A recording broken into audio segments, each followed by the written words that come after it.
The Lord of the Rings is of course a fundamentally religious and Catholic work. Unconsciously so at first, but consciously in the revision, for the religious element is absorbed into the story and the symbolism. However, that is very clumsily put and sounds more self-important than I feel. For as a matter of fact, I have consciously planned very little, and should chiefly be grateful for having been brought up since I was 8, in a faith that has taught me all the little that I know. That is a direct quote from J.R.R. Tolkien, and it is in the book I will be talking to you about today, Tolkien, A Spiritual Biography, written by Holly Ordway and published relatively recently in 2023 by Word on Fire. So first, why Tolkien? You and I have talked about the value of learning from saints and their heroic virtue and how we can learn things from their lives and apply them to our own, but Tolkien is not a canonized saint. He did, however, create one of the most famous fiction universes and write some of the best fiction novels in the 20th century in the Lord of the Rings series and The Hobbit. But many people do not know that he was Catholic, let alone self-describe his beloved stories as, of course, a fundamentally religious and Catholic work. And after reading this book, there are certainly many examples of heroic virtue in his life as an academic, as a devoted man to his family, and as a Catholic. And I think that there's many things that we can learn from and apply to our own lives. So back to the book. He is born John Ronald Reuel Tolkien in January 1892 in South Africa and was baptized at the Anglican Cathedral of St. Andrew and St. Michael. Like many of the saints and holy people you and I have learned about, Tolkien experiences hardship and adversity very early on in his life. And when Tolkien was 4, his mom took him back to Birmingham, England to get out of the hot weather in South Africa with full plans to return. But they received a telegram on February 15th, 1896, that Arthur Tolkien, J.R.R. Tolkien's father, was seriously ill, probably with typhoid, and died the following day. He never saw his father or South Africa again. So now Tolkien is back in England with his mother and his brother, and his mother's a widow. And I would like to put a pin in our story here and cover a bit of historical context and background it's going to be extremely relevant as we explore Tolkien's life and his faith. So Tolkien was baptized Anglican. Anglicans are a Christian denomination that traces its history back to the 1500s and King Henry VIII in England. This is a quote from the book. King Henry VIII had previously been such a staunch Catholic that the Pope had given him the title Defender of the Faith. However, when it transpired that his wife Catherine of Aragon could not bear him a son, Henry sought to have the marriage annulled. The Pope refused Henry's request to declare the marriage with Catherine null, and he declined to recognize the legitimacy of his new proposed wife.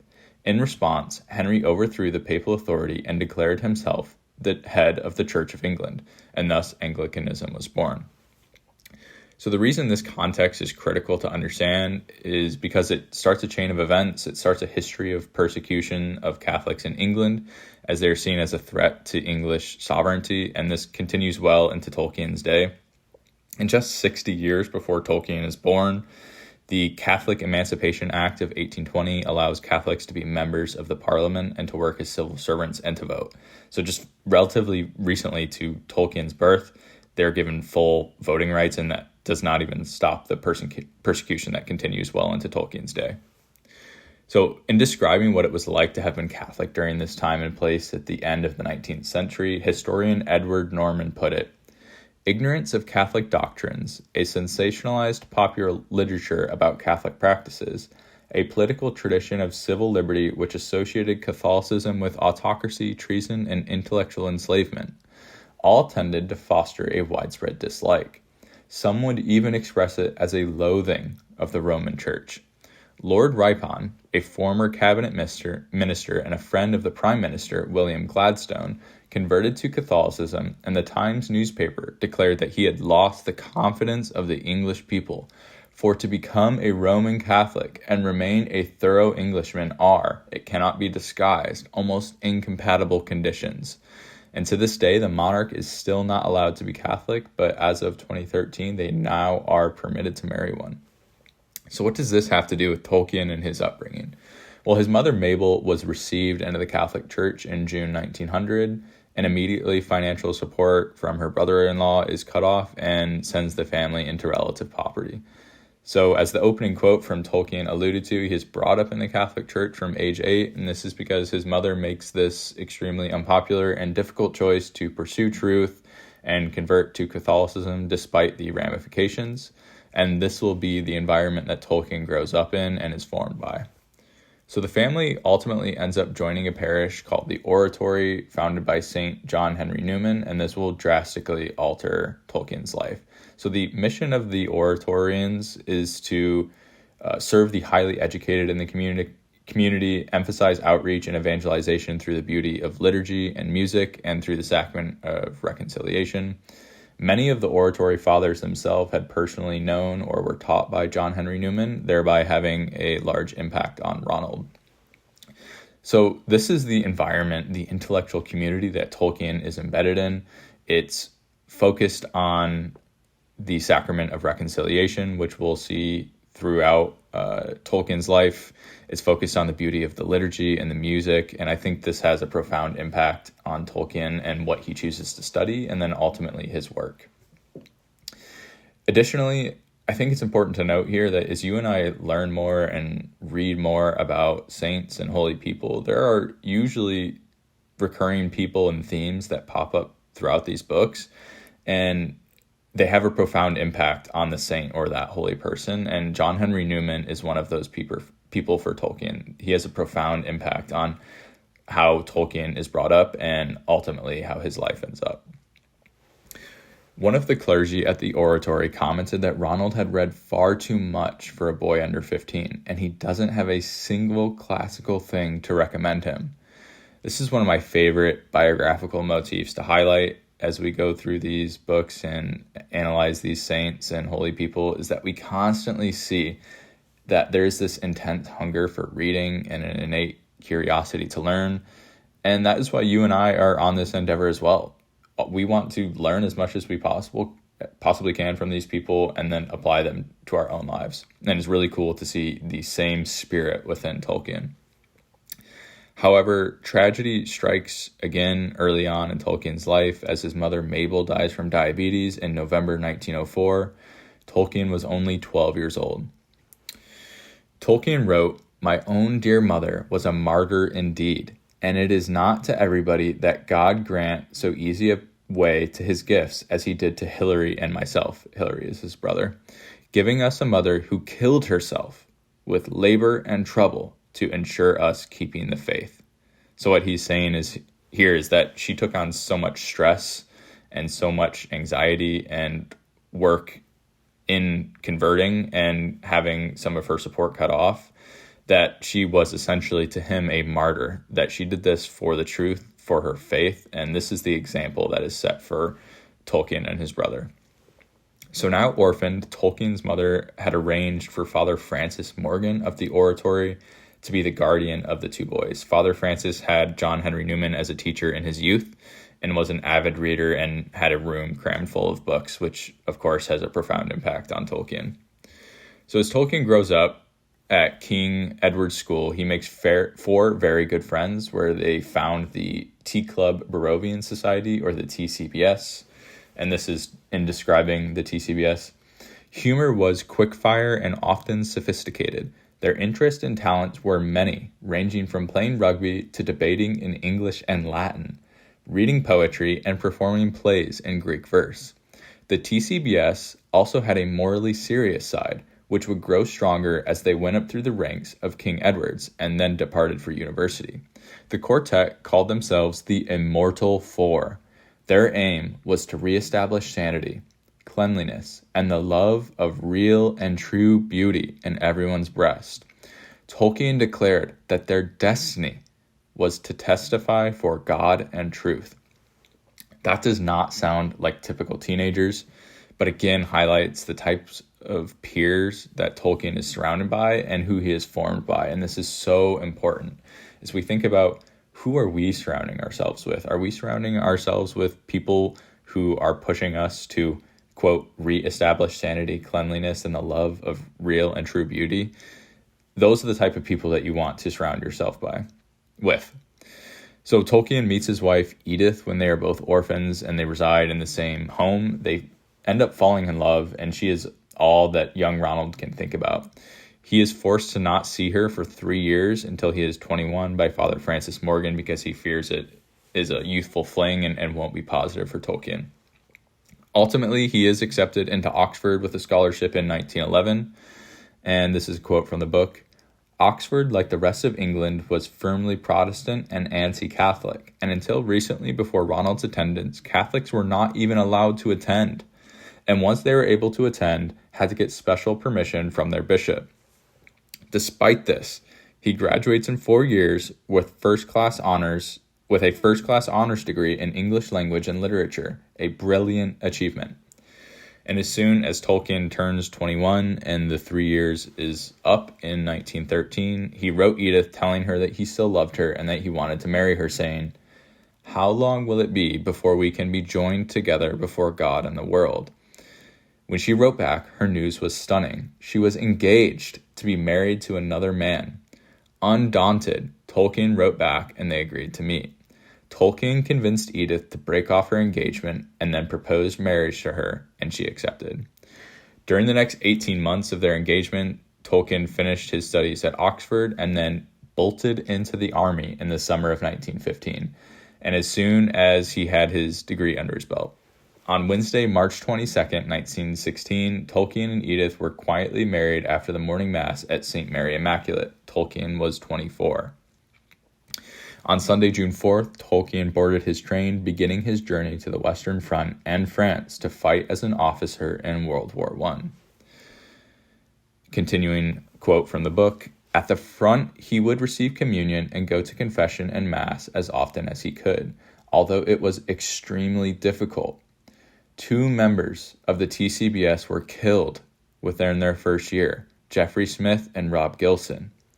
By 1918, as Tolkien wrote, years later, all but one of my close friends were dead. Jeffrey Smith wrote a letter to Tolkien right before a nighttime raid across no man's land before he was killed." And this is a quote directly from that letter. "Death can make us loathsome and helpless as individuals, but it cannot put an end to the immortal four. Yes, publish. You, I am sure, are chosen, like Saul among the children of Israel. May God bless you, my dear John Ronald, and may you say the things I have tried to say long after I am not there to say them, if such be my lot." That gives me the chills. Wow, this is prophetic, it's noble, it's beautiful. Tolkien makes sure his sacrifice and others are not in vain as he goes on to change the world with his work. This is so important. So throughout this suffering, however, Tolkien maintains his faith, and this is due in part to several reasons. This is back to the book. For soldiers to identify themselves as Catholic, part of a socially marginalized minority, faith was an active assertion, not a default social position. The Anglican soldier, Guy Chapman, complained that the Church of England chaplains had nothing to offer but the consolation the next man could give you, and a less fortifying one. The Church of Rome sent a man into action mentally and spiritually cleansed. The Church of England could only offer you a cigarette. Tolkien was sent back to England after having to go to a French hospital in October 1916 with a very serious case of trench fever, and ultimately the Great War ends very shortly after in November 1918. So now back in post-war England, he accepts a position at the University of Leeds in the north of England, taking up the readership in English language, and in 1925 accepts the chair of Anglo-Saxon at Oxford. And he starts his family. John is born in 1917, who goes on to become a priest. Michael is born in 1920. Christopher is born in 1924. And Priscilla is born in 1929. His children were, and this is how he thought of his children and described them, his children were immortal souls in his care, not just his, but God's, entrusted to him for his care. So at Oxford is where the famous relationship with fellow author and Professor C.S. Lewis begins. Tolkien famously goes on a walk with Lewis one night, and it has a profound impact on his conversion to Christianity. And C.S. Lewis goes on to become the famous apologist, writing famous books like Mere Christianity. So the conversation centered around that Lewis was prepared to see the profound symbolic meaning in pagan stories, but that he wasn't willing to see that in his own faith tradition and that same symbolic truth in the biblical stories. He began to see that Christianity was primarily a story, not a system of thought, and that it had to be approached with the same imaginative embrace that enabled him to enjoy myths in general. The tremendous difference Lewis realized was that the Christian story was historical. It was a true myth. Indeed, it was the true myth. It really happened. Or as Tolkien put it, in the Gospels, art has been verified. Legend and history have met and fused. So World War II starts in Europe in 1939, and two of his sons, Michael and Christopher, serve in the war. And during this time, he demonstrates his commitment to truth as he stood up firmly against anti-Semitism. As a German publisher of The Hobbit sent a request asking if he was Aryan or not. So this is just an example of the type of man that he was. And a quote from the book. Tolkien was having none of it. And this is his response to the German publisher. If I am to understand that you are inquiring whether I am of Jewish origin, I can only reply that I regret that I appear to have no ancestors of that gifted people. I cannot, however, forbear to comment if impertinent and irrelevant inquiries of this sort are to become the rule in matters of literature, then the time is not far distant when the German name will no longer be a source of pride. So he is potentially turning down revenue, money that he could be making from The Hobbit, because he is a man of principles, because he stands up for truth. And the persecution of the Jewish people during this time, especially in Germany, was severe. So during his career at Oxford, he helps to form a now infamous group that met twice weekly called the Inklings. It included C.S. Lewis and other scholars and writers, and they met from the 1930s until Lewis's death in 1963. This group would come together essentially and share their work and receive criticism. A quote from the book here says, "Whatever the internal tensions of the group, its fruitfulness and its long-term cultural impact cannot be denied, for it was only Lewis's endless encouragement of Tolkien, driven at times to the point of nagging, that convinced him that there would be an audience for the new Hobbit, i.e. the Lord of the Rings. And since that epic work would go on to acquire a reputation as one of the greatest literary products of the 20th century, the importance of the Inklings as a testing ground or incubator, and of Lewis in particular as a literary midwife, can hardly be overestimated." I think that this is one of the most important lessons that you and I can learn from this book and Tolkien's life. And it makes me think of this term, this idea in nuclear physics, a term called critical mass. And critical mass designates the minimum threshold of material needed that will produce a nuclear chain reaction. This concept can be directly applied to Tolkien's literary work, and it is the same in your and I's life work as well. We must constantly surround ourselves with people like the Inklings that are all working towards being their best, that are working on their life's work, so that we can reach this point of critical mass, this inflection point where we achieve this metaphorical nuclear chain reaction in our own work. And if our goal is to become a saint, then we must surround ourselves with other people striving for the same mission to create that nuclear fission. However, we have to brace ourselves, because whenever we set out to pursue our life's work or to do something challenging like to become a saint or to change the literary world in Tolkien's case, we will undoubtedly face fierce criticism and pushback. And this is why it is paramount that we have at least one person in our life that says something to the effect of, "I love you, I believe in you, and you are not crazy." And this person for Tolkien was C.S. Lewis. And there's a really cool example that I want to highlight here and of why this is so important. So Dyson, which is one of the members of the Inklings, and this is a quote from the book, disliked Tolkien's work and did not keep his views to himself. He took to exercising an effective veto on any reading of The Lord of the Rings at the Inklings meetings, and often vetoed in an aggressive manner. On at least one occasion, when Tolkien pulled out a manuscript chapter and prepared to read, Dyson, who had been lolling about on a nearby sofa, shouted, "Oh God, not another effing elf." If Tolkien had listened to critics like this and he didn't have people like C.S. Lewis around him encouraging him, then we may never have one of the greatest literary works of the 20th century. So what does this teach us? We have to be confident in ourselves and in our own faith, in what we are doing and in our life's work, that regardless of persecution, we are going to pursue it no matter what, and we are going to achieve the greatness that God has destined for each and every one of us. So now let's turn to some of the simple demonstrations of his faith and how he lived his life, and then also how some aspects of his faith appear in his work. This is a quote from the book.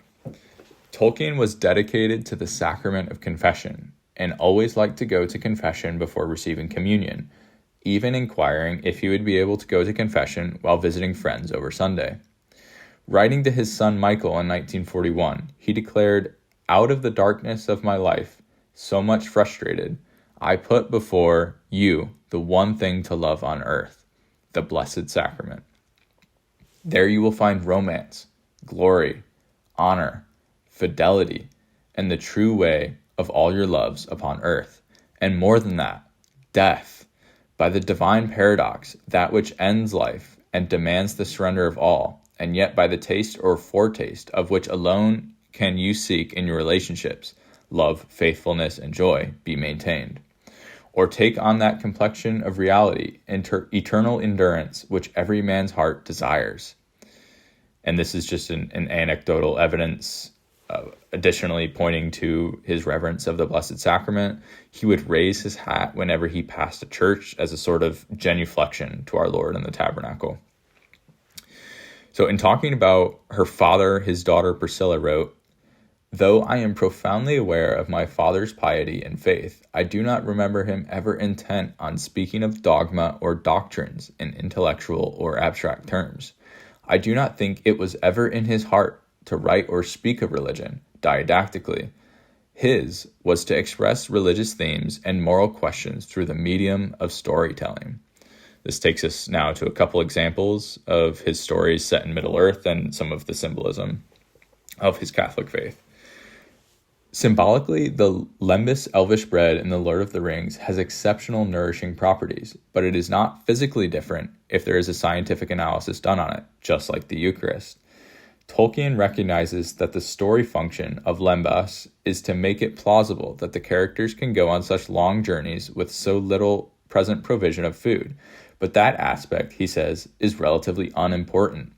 Its real significance, he explains, appears in the Mount Doom chapter, in which we learn that Frodo and Sam would long ago have lied down to die without this waybread, which fed their will and gave them strength to endure beyond the measure of mortal kind. So clearly the lembas elvish bread has very clear symbolic ties to the Eucharist.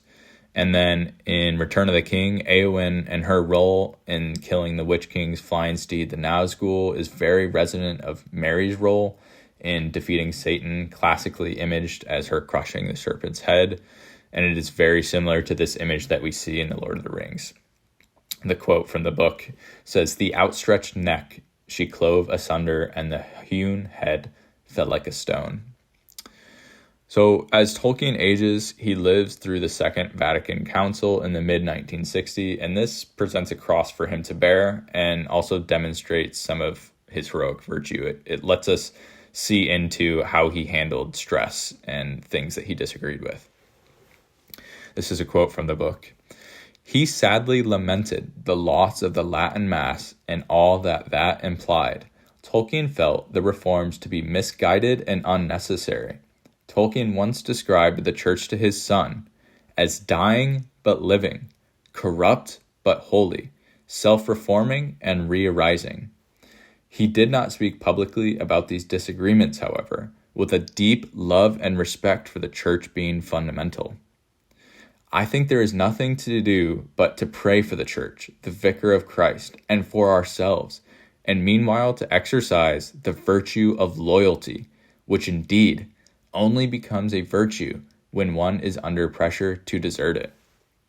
So despite his love for the Latin Mass, the Latin language in which he was fluent, and everything else he was disappointed in with the changes during Vatican II, he remained loyal and prayed steadfastly for the church and himself, when perhaps the easy thing for him to do would have been to reject it or abandon his faith. I think points to his holiness. And towards the end of Tolkien's life, his wife Edith, of 55 years, dies in November 1971 at 82 years old.